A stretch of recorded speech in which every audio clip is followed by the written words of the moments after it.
Now, I know I've got the impossible task. I'm the last one between you and lunch. Tummies are rumbling. We've been in here since 10 a.m., so I'm going to try and keep this relatively short. Now, I've changed this presentation slightly. This is literally the external premiere of this research, Content Moments. And when I was going through the data, all 90 million rows of it, I kid you not, it's taken me 3 months, the thing that really landed was, how do we make the most of a moment? Or more specifically, how do we make the most of a digital moment? But before I go into that, let's start here.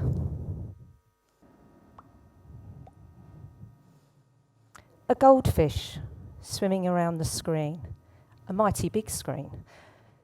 Why have I started here? Well, I'm asking for the impossible today. I'm asking for 20 minutes of your attention. Now, the reason I say that's impossible is not just that this is the slot before lunch, but also the fact that there's been a lot of digital articles and online articles and papers written around the fact that due to digital consumption, our attention spans have actually reduced. They've reduced, in fact, a lot lower than the 20 minutes I'm asking. They've reduced to lower than 9 seconds. And that 9 seconds is actually less than what is believed to be the memory span of a goldfish. So you now see my challenge. How am I going to grab your attention? Well, the good news is, actually, I'm not after your attention today. I actually think that's insignificant. The reason I think it's insignificant is we shouldn't be focusing on attention. As advertisers, as marketeers, and as brands, what we really should be looking for is consumer intention. And the reason I say we should be looking at intention is when we look at intention, we're really thinking about consumers and their purpose, their strategy, their aim in life.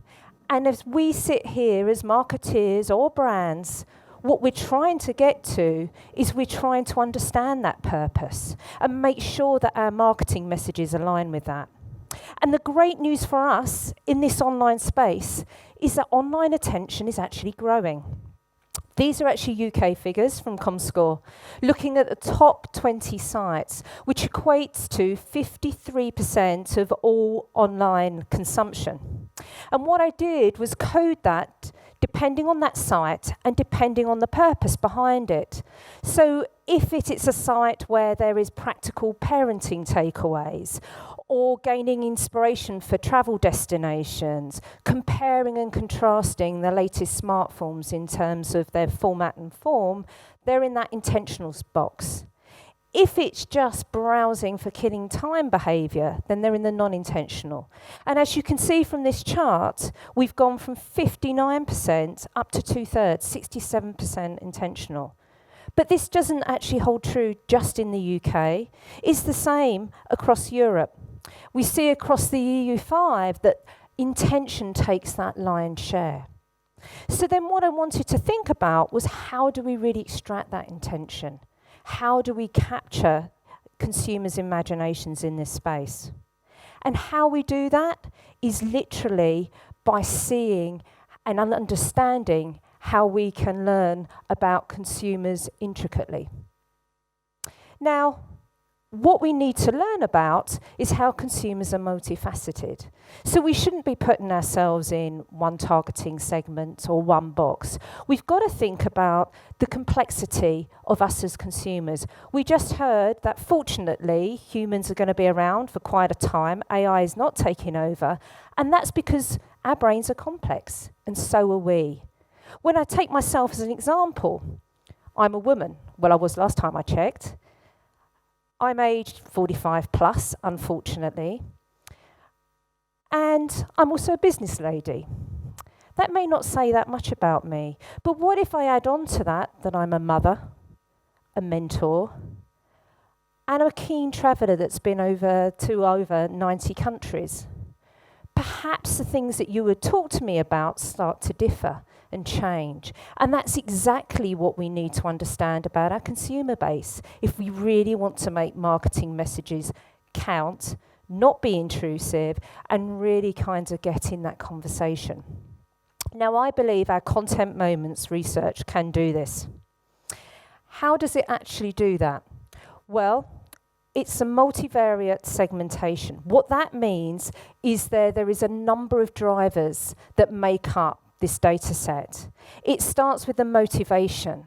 So this is really saying, why are people coming online in the first place? What fuels that content experience? Then we go into the emotion. How do people actually feel when they're consuming that content? That's what brings the human DNA into it. Then we look at the outcomes, both in terms of, did it actually match that expectation? So are those emotions positive? But also the behaviours that come out of that online destination. And then finally, we also have the content itself. We have the topics.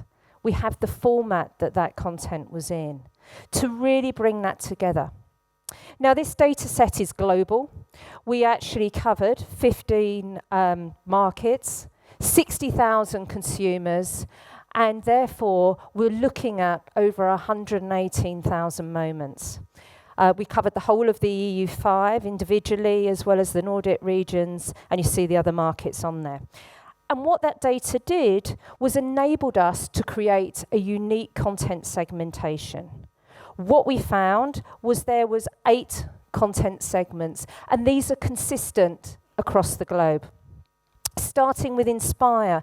Hopefully these names are, as they say on the tin, but just in case. Inspire takes a fifth of all of those content moments.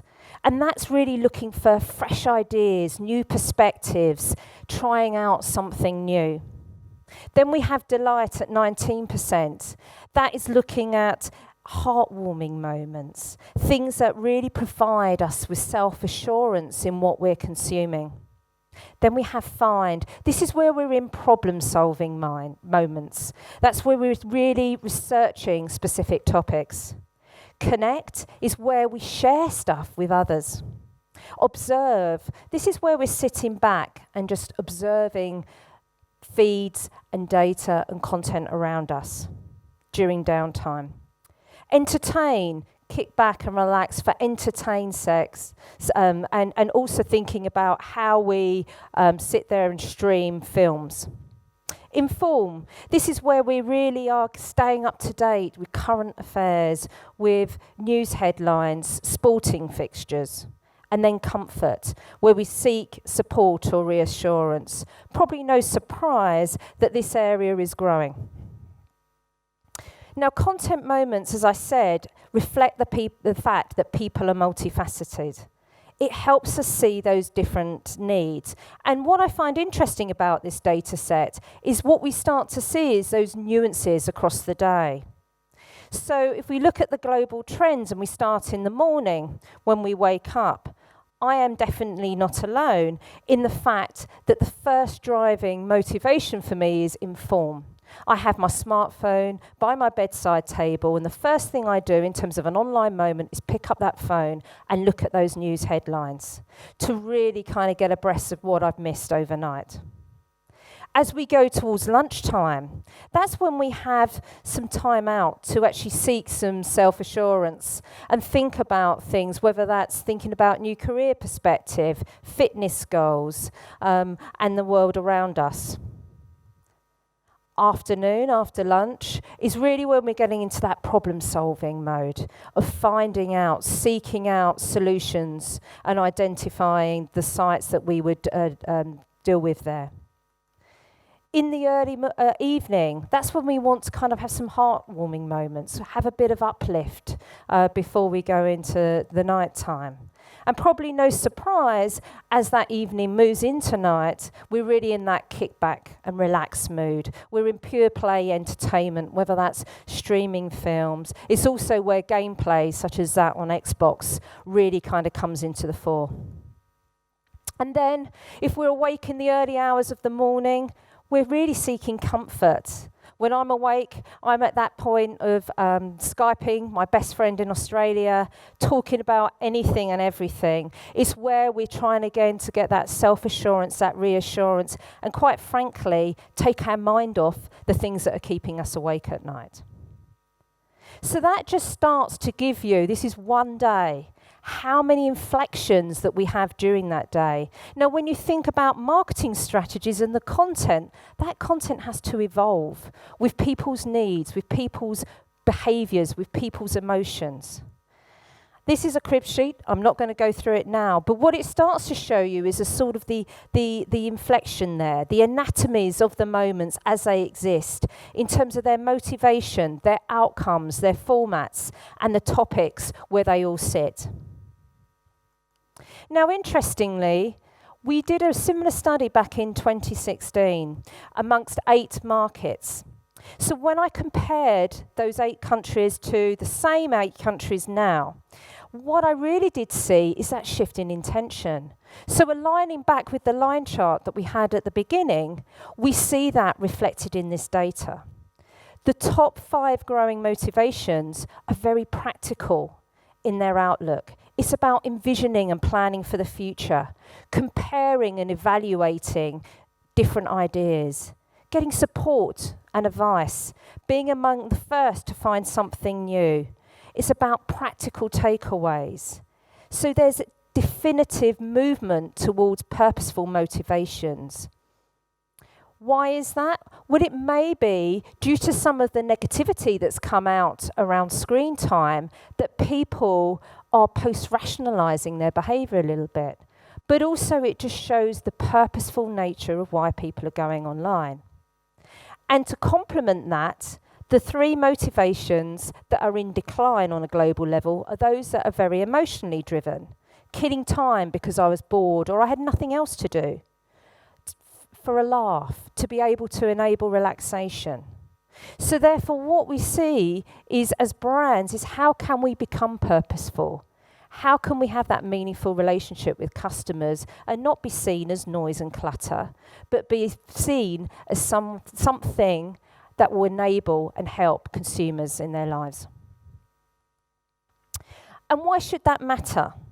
Well, the reason that matters is that when we have a defined intention, going online with a plan, with a strategy in mind, it also makes sense that that's where we're going to see the bigger outcomes. And that really holds true with this data set. We see that people in this space of intention are far more likely to respond to sponsorships. They're also far more likely to share content. They're more likely to interact with those brands. And perhaps most importantly, they're more likely to transact with those brands. So what are we doing with this data? Well, we are starting to analyse it. As I said, the global launch of this is not till this Thursday on the 6th. So we will be ingesting this into thinking about our own and our customers' business challenges and how we can start to solve for those. So if you start to put it into practice, if you have a client or if in fact you're in that travel industry for an example, as a tourist board, you may want to become front of mind as that ideal destination for summer holidays and therefore be front of mind when that planning stage starts. How would this data start to help with that? Well, what we can see when we look at travel as a content area, we see that the 2 leading moments are inspiration and connect. And that really resonated to me. I went on a holiday with my family back in the Easter period to South Korea. It's a place I'd never been before. Definitely hadn't been with my 8-year-old daughter and husband. And what I wanted first was some inspiration. I wanted to try something new, but I also wanted to be comfortable in that choice. So very much Inspire came to the fore. There was also a lot of connection involved. I had to bring both my husband and my daughter on board with this idea and concept. So sort of sharing that information became on the way. In terms of that motivation, I needed to be able to envision, to plan for the future and that future holiday and make sure it was hard-earned cash that was well spent. I wanted to compare and evaluate different holiday destinations and make sure this was right for us and get reassurance that it was safe, interesting enough, and would keep both ourselves and my daughter entertained, because any parent in the room will know happy kids equal happy parents. In terms of content type, we consumed a lot of content online, from photo galleries, really rich visual imagery, reading the best countries for families, the top 10, browsing and gathering information kind of took to the fore. And devices, again, using multiple devices, when on the move, obviously mobile devices, but because I was sharing so much content with my family, that tablet and desktop really came to the fore, the big screen environments. And in terms of time, again, it was a family choice. We were doing it at the weekends and in the evenings. And then in terms of outcomes, we were looking for those new ideas. I felt productive when I had landed on South Korea and motivated and assured to try something different. The actions that we took were very much transacting with the materials that we had, sharing that content online, and ultimately transacting and booking that holiday. And then there's solutions from an advertising perspective, which we can bring into the fore. First of all, starting off with content solutions. Yes, travel sections are an obvious choice. But if we look for inspiration, and at that as a moment that we're in, then also complementary sites are in food and fashion. So that starts to extend where we saw those advertising areas. And then if we align that with the actions, we can think about the formats and the products that really start to perform well in that transaction and interaction space. So as I said, that was my journey, but all of that data exists within Content Moments and starts to give the guardrails of how do we really get purposeful content that's appropriate for our consumer base. So where do we go from here? Well, what I learnt through that 90 million rows of data was how do we start to understand and really harness the anatomy of a moment?